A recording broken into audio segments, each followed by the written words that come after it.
Now, when someone leaves a university, it's not normally headline news, but when Professor Peter Boghossian resigned last month, there were howls of outrage from everyone from Piers Morgan to our own Andrew Doyle. Professor Boghossian was the academic who showed up, you could argue, academia for what it was. He and a couple of colleagues, for instance, got papers published in respected journals to prove just what, well, hogwash they'll take seriously, so long as the fake theories are wrapped in buzzwords and incomprehensible jargon. One paper, for instance, claimed that the phallus played a large part in causing climate change. Another argued that bodybuilding discriminated against obese people. A submission about feminist spirituality was actually written by an algorithm. Another double peer-reviewed paper, in other words, a theory that was pored over by two separate academics, was actually a chapter plagiarised from Mein Kampf.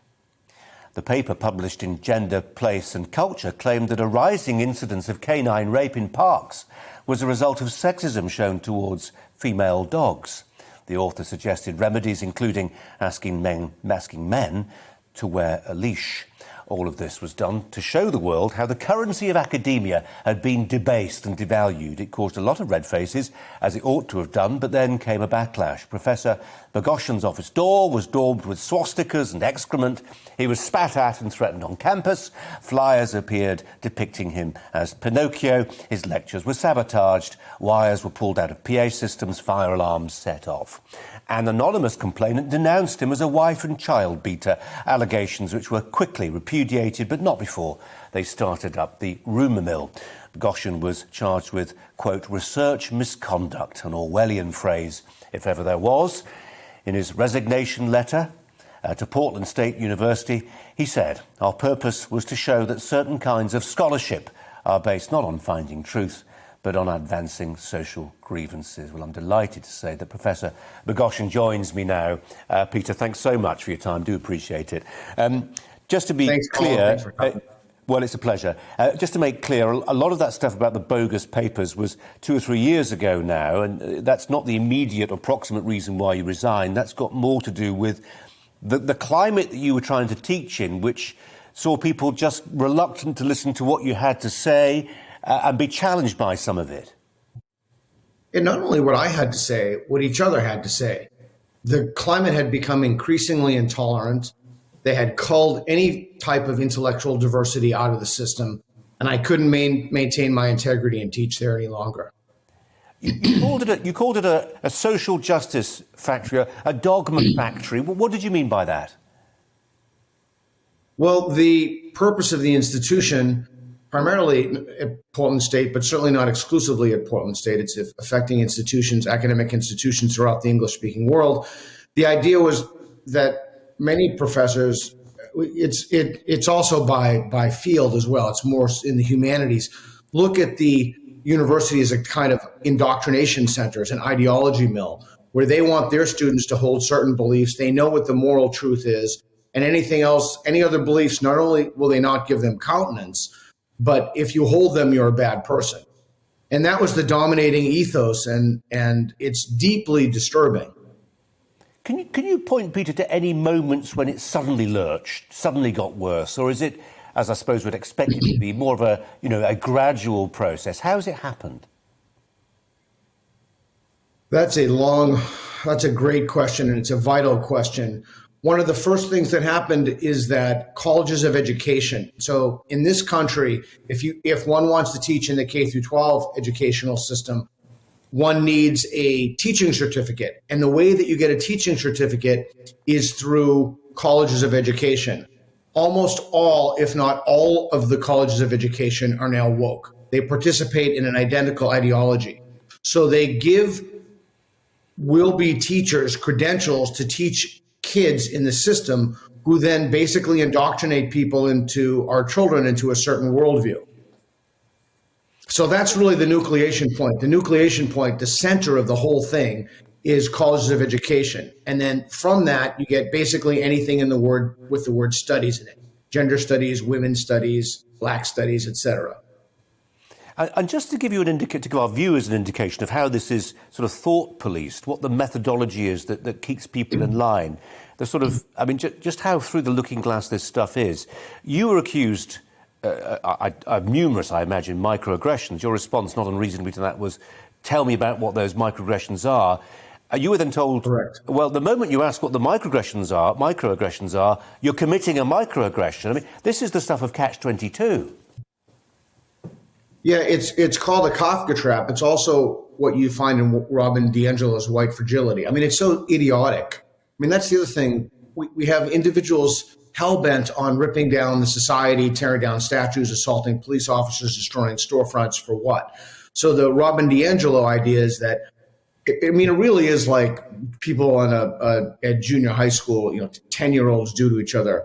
You're a racist. No, I'm not. That's evidence. Your denial of your racism is evidence of your racism. It was the similar phenomenon with microaggressions. Someone would accuse me of microaggression. I would ask them what the microaggression was.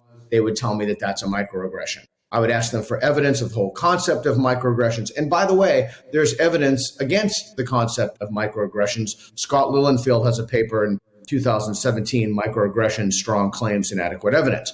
But they've constructed a framework along with the cudgel that they use to call everybody a racist who disagrees with them. There's been some really interesting new studies that have come out recently that trigger warnings, not only do trigger warnings, those are the warnings that professors allegedly, or people, if they still believe, ought to give if there's going to be material that could trigger or some students could find deeply offensive before their class. There's been 17 studies actually have shown that not only is there no evidence for those, but when a professor does give a trigger warning to students, he's actually making their situation worse. They're kind of almost indoctrinating them into a way of fragility of the way that they look at themselves as weak and impotent. So we have a very serious problem in that we have practices in the classroom that have been institutionalized in university after university. Not only is there no evidence for these things, there's actually evidence against them. And that all of these things come from corrupt bodies of literature. Corrupt bodies of literature. Let's go back to some of that corruption. I mean, I remember, I think, before I heard your name ever mentioned, that story 2 or 3 years ago about these bogus studies. And I remember reading it in a newspaper and thinking, that's A, hilarious, and B, that's got to make a massive difference. If the whole thing is revealed like the emperor's new clothes to be just a pile of piffle, as our prime minister would perhaps describe it, that the whole thing is built on liquefying foundations, there is no rigour to it. It's a colossal con. And I remember thinking, insofar as I thought about it all at the time, that this would have to have far-ranging repercussions for some of those institutions, some of those publications. I suspect nothing happened, apart from what happened to you, that is. Yeah, that was what our hope was as well. And we were Pollyanna in thinking that we could make a difference. The folks who have jobs for life, they're true believers. They're genuinely ideologically captured, as is the institution ideologically captured. But what happened as a result of that was that those people didn't move. Of course, we were accused of all manner of heinousness, being racist, it's par for the course, being Nazis, being right-wing maniacs. But what happened is that most people outside the system would look at that and say, wow, there's some kind of a problem here. And, you mentioned in your intro, so they brought me up on a number of charges. One of the things the charges that they brought me up on in terms of research misconduct was plagiarism. And I admitted to plagiarism. I plagiarized Adolf Hitler's Mein Kampf. But they wouldn't find me guilty of that. Ooh. They wouldn't find me guilty of that, even though they themselves brought the charges, because if they found me guilty of that, that would mean that there was a problem with the literature. So it was purely ideologically motivated. It was a witch hunt. And it's a clever witch hunt, isn't it? We were talking earlier this week to, you may not be ideological bedfellows necessarily, someone like Mark Stein, but he certainly found himself limited in his activities, limited in what he could write and say, because he was absolutely bogged down with vexatious legal action by activists who just really wanted to tire him out. And it worked. I mean, there was a period when he was running his own legal defence. It was ultimately successful. But you must have had that too. People know that if they wrap you in, if they take you to Salem, you're going to struggle to get away from the court. That's correct. Attrition works on many people. Attrition will not work on me. In fact, it had exactly the opposite. The more I was harassed and threatened and crazy things happened. They were emailing my wife, who has a different name. I don't even want to say what was happening, but it is a very effective technique for most people. And for some other people, such as myself, it galvanizes them. It's important to state at this point, Peter, I mentioned Mark Stein, who is, a conservative commentator. You do not see yourself as a commentator, and yet I know you've said, and you're depressed to say it, or disenchanted to say it, that actually the people who are interested in your plight, your cause, tend to be on that side of the media. Where is the liberal media? Why don't the liberal media want to hear your story? Boy, that is a $1 million fantastic question. So the resignation letter truly went viral in the truest sense. I mean, everywhere, all countries interviewed, Brazil, China, Russia, all throughout the middle. I mean, it was crazy. But none of the local stations would have me. There was a feeding frenzy among conservatives. Tucker Carlson, Fox News and Friends, Greg Gutfeld, the highest ranking shows. But yet none of the local shows, OPB, The Oregonian, NPR, Rachel Maddow, CNN, there's a kind of, this really is true. So I'll say something like this. There is a kind of sickness in these closed media echo centers. And then immediately someone will give me whataboutism. Well, what about the people on the right? Well, okay, well, what about them? Right? I'm not talking about the people on the right. There's a kind of sickness. And to show that I was open to have this is part of the game that I think it's really important to articulate. But so they won't have a conversation with me. And I'll even tell them the question. The president of Portland State University has said the highest priority of the institution is racial justice. I think as a public institution, we need to have that conversation. Yeah. Should the highest priority of a public institution, Portland State University, be racial justice? I'd like to have a conversation with people on the left about that. And I kept putting out tweets. I actually called them. I tried to speak with them. Nobody would have a conversation with me on the left about this.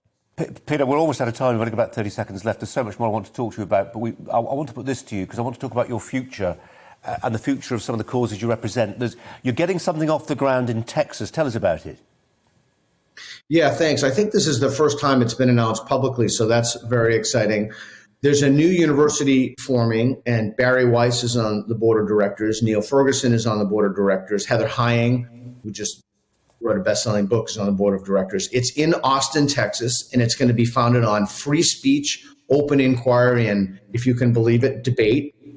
There's going to be a look at the great books. It's in Austin again. Ayan Hirsi and myself are the first two faculty members. We're founding faculty members. I'm very excited about that. And the important thing here is that we want to build. We don't just want to criticize and tear down. There are alternatives, and those alternatives are coming. And if you're a student and you're interested and you want to actually be in an environment with diverse ideas and people who think differently than you, and then go out to the pub afterward, Austin. Professor Peter Boghossian. Welcome to the GB News YouTube channel. You can watch us live 24 hours a day, catch up on your favourite shows, and join in the conversation in the comments below. Don't forget to subscribe and you'll never miss any of our exclusive content.